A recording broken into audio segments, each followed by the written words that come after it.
You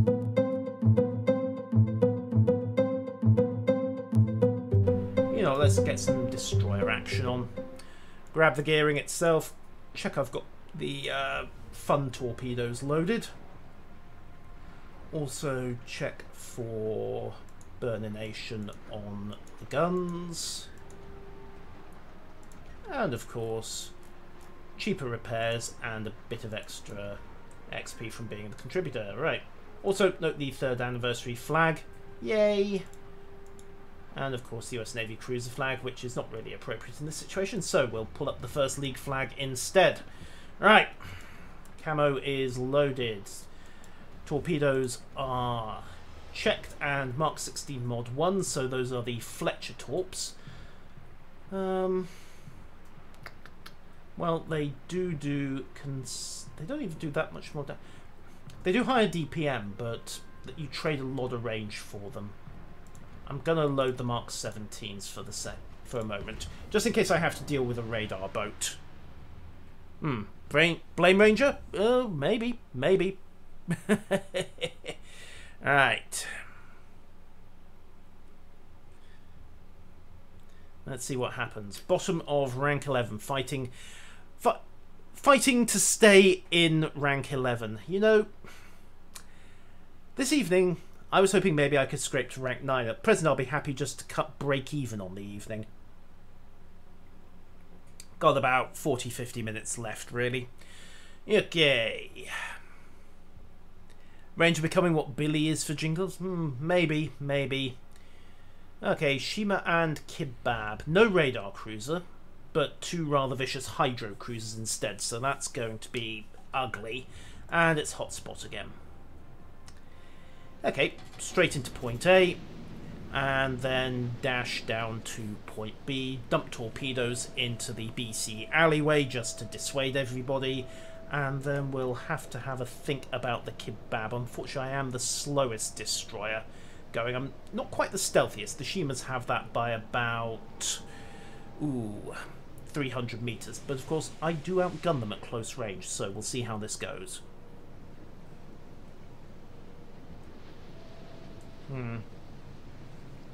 I think that's pretty much Billy's approach to being blamed by Jingles as well. Okay, RPF up. Guns tracking. Let's see where we go.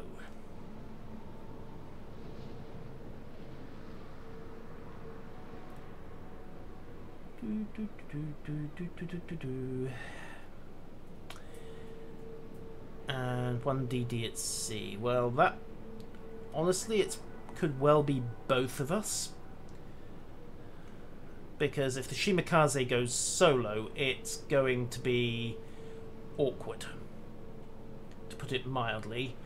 Boom has said he's going to stay at A. Well, he is in the Shima. Okay, so it looks like I'm going for point C then.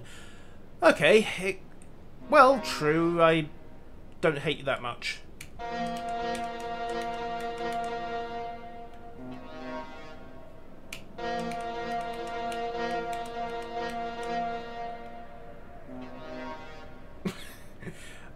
Unfortunately, we cannot drop the hard base at this point. Unfortunate. Anyhow, Shima into... okay, both their destroyers are in point B. That's as expected. They got there first, of course. The Kebab having the speed advantage on me. The Shima's tied for it. So they do get the early cap there. Anywho, run through B. Once we're done with the cap. In fact, I'll plug in the speed boost now. I should...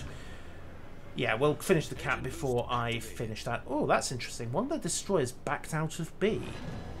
And yes, the Narendra class has been announced. We'll see how that goes. And they've got... ah, right, their Kebab actually ran straight through B and into C. So, for me, it's now a straight line run. Actually, I can take a little bit of a risk here. I can take the narrow approach. I'll see the Kebab before it sees me. So if it is the Hovorosk that's trying to make a dash through B and up to C, I should be able to pick him up and mark him for our cruisers. Okay. And...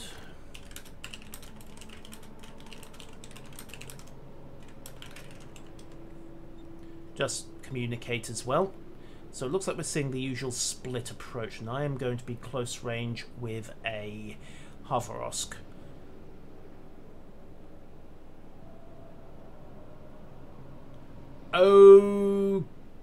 Okay. That's a slightly disturbing thing to hear from somebody with a tier 10 boat. And there's the kebab, as expected. All stations requesting fire on the designated target. Torpedoes, of course, are useless as anything beyond knife fight ranges against a target that fast. He's got the Hindenburg and the Republik backing him up. Warship. And he's smoked as well, preemptively. But oh, wow.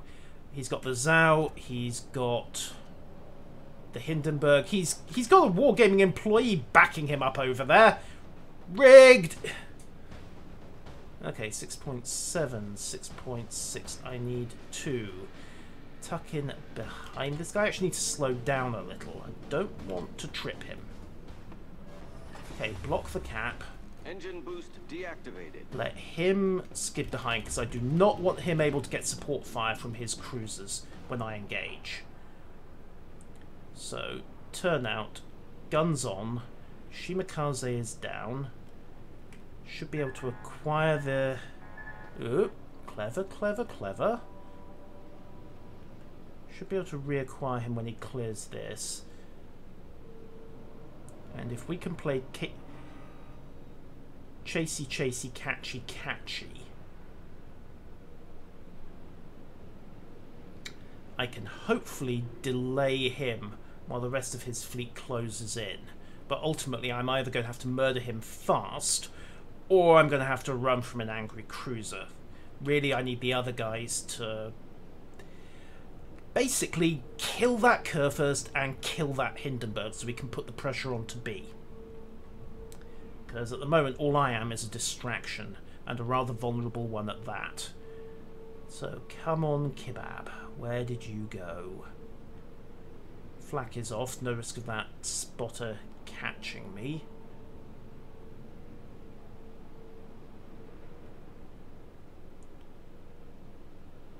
Okay. Concentrate fire on the enemy warship. He's still ducked behind that island.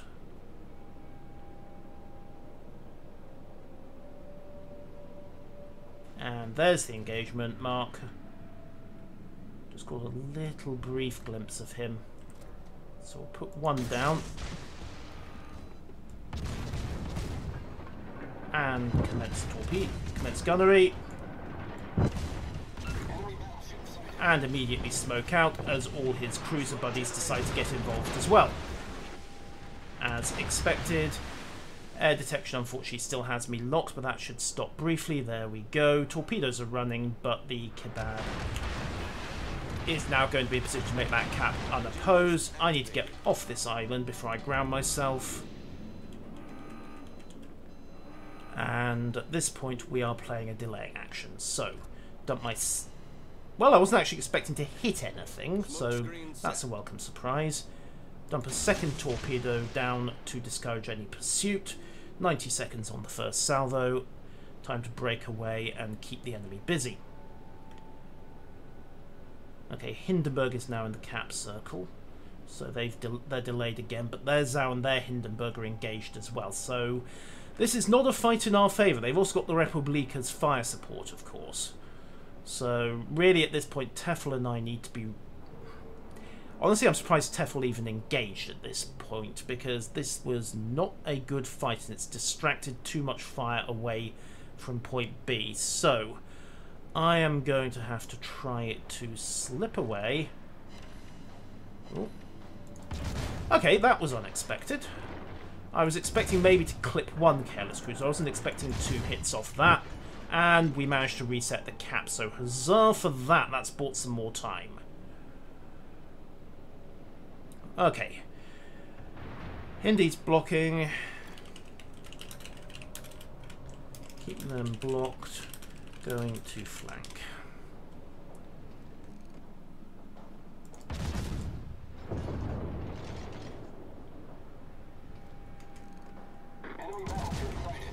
And that should be a toasted Russian. Unfortunately, oh boy, Hindenburg coming around the corner. This is turning into a slightly trickier fight than I anticipated. Really, they should have smashed through point A and got into B by now. Okay, Hindenburg gone splat, so yay, hooray, that is now looking much better. We did lose that battleship though, so kinda have to be cautious. A lot of our big guns are gone. However, if I can work around, I can pick up the Republik, I can grab Leofir, maybe get some torpedoes into him, and then we can also keep the pressure on the Russians as well. There's the Zao. Wow, it was the Zao that ate. Okay, fun and engaging there. Do I fire? No, Zao is disengaging. Tefel's got him. I tell you, the Conqueror has got him. So, I am now in a good position to go for a close-range torp run on Leofir. And the Kebab is suddenly out of friends. Where is the Kebab anyway? Huh. Okay, well RPF's picked me up. Torpedoes are armed. Now, remember of course he has got a fairly nasty secondary array. Unspotted, guns up.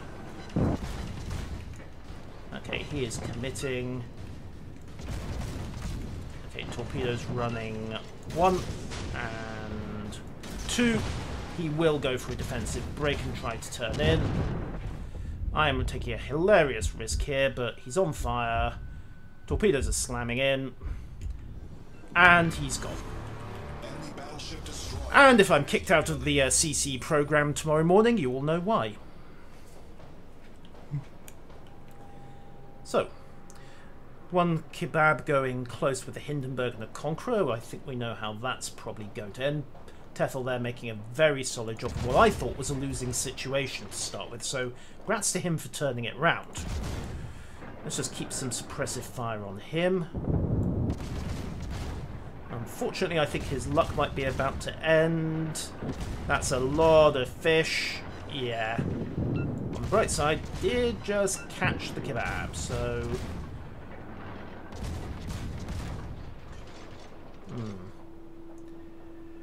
To be or not to be, that is the question.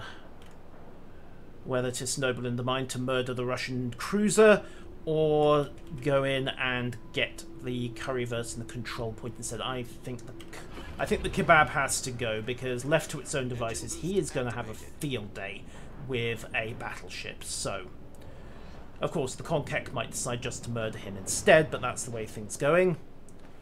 Oh, never mind. Apparently the Conqueror decided that he was not going to be. So now I am in fact going to be. The Shimakaze is also going to be. The Kurfürst might not be about to be, but then again it's all happening at point B, and oh, he's turned, so he gets to be for a little while longer. And if I can think up any insectoid puns at this point, I will start throwing those around as well.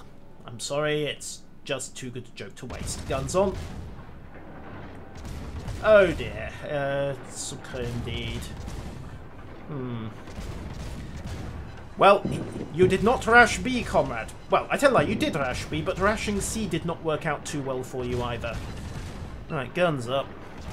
You know, I could just smoke fire this. In fact, you know what, I will. Break, smoke, torpedoes, sharp 1, sharp 2, because he turned once before when he was anticipating, and then guns on. Of course, that pause in my gunfire will have alerted him to the torpedo launch, but I anticipated his turn, so assuming he doesn't burn to the waterline in the next 30 seconds, then he's going to get a nice fish-shaped surprise anyway. Oh wait, he is going to burn to the waterline in the next 30 seconds, and I stole the kill, so yay! The Akira was kind of conceived as a carrier, but okay, managed to salvage rank 10, yay. But it was one of those things. So, 103,000, 7 torpedo hits, and yeah, I can live with that quite nicely. Yeah, as I say, if I'm not at CC tomorrow morning, you guys all know why.